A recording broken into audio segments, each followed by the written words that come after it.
नमस्कार, yes news महाराष्ट्रमध्ये आपल्या सर्वांचे स्वागत। राज्याच्या सर्वांगीण विकासासाठी आणि नागरिकांच्या कल्याणासाठी वचनबद्ध मुख्यमंत्री एकनाथ शिंदे।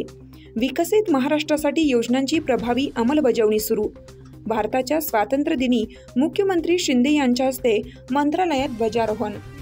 राज्याच्या सर्वांगीण विकासासाठी आणि येथील नागरिकांच्या कल्याणासाठी राज्य शासन वचनबद्ध आहे। शेतकरी, शेतमजूर, महिला, विद्यार्थी या सर्व घटकांच्या विकासासाठी विविध योजनांच्या माध्यमातून विकासाला चालना देण्याचं काम सुरू आहे। विकसित महाराष्ट्र घडवण्यासाठी राज्य शासनाने राबवलेल्या धोरणांची प्रभावी अंमलबजावणी सुरू आहे, असे प्रतिपादन मुख्यमंत्री एकनाथ शिंदे यांनी केलं। देशाच्या 78व्या स्वातंत्र्य दिनानिमित्त मंत्रालय येथे मुख्यमंत्री श्री शिंदे यांच्या हस्ते मुख्य ध्वजारोहण करण्यात आलं। यावेळी उपस्थितांना संबोधित करताना ते बोलत होते।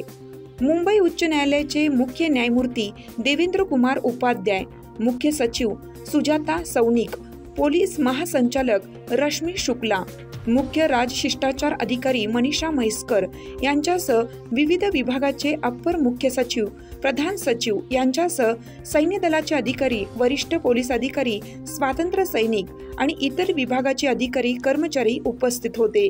यावेळी बोलताना मुख्यमंत्री शिंदे काय म्हणाले ते पाहू। येणारा आजचा दिवस आहे। समाजाच्या प्रत्येक घटकाच्या विकासासाठी सरकार कटिबद्ध आहे। राज्यातल्या नागरिकांच्या जीवनात सुख, समाधान आणि आनंद यावा यासाठी आम्ही प्रयत्न करत राहू आणि असा निर्धार आजच्या स्वातंत्र्य दिनी व्यक्त करतो।